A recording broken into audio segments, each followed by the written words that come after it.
আদিবাসী হিসেবে সাংবিধানিক স্বীকৃতি, সমতলের আদিবাসীদের জন্য পৃথক ও স্বাধীন ভূমি কমিশন গঠন সহ ৯ দফা দাবিতে বিক্ষোভ মিছিল করে জাতীয় আদিবাসী পরিষদ। বেলা 11:30টার দিকে নগরীর আলুপট্টি মোড় থেকে একটি মিছিল বের হয়ে জেলা পরিষদ সম্মেলন কক্ষে গিয়ে শেষ হয়। এ সময় আদিবাসী পরিষদের নেতারা বলেন, দীর্ঘদিনেও তাদের সাংবিধানিক স্বীকৃতি মেলেনি। বান্ডেল থাকলে প্রতি সেনমানিতে টাকা বাঁচবে।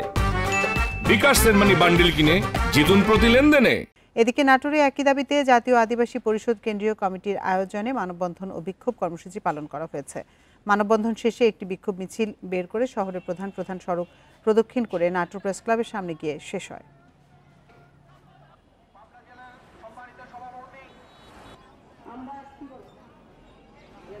কারণ আসলে আদিবাসীদের আমরা চাই আদিবাসী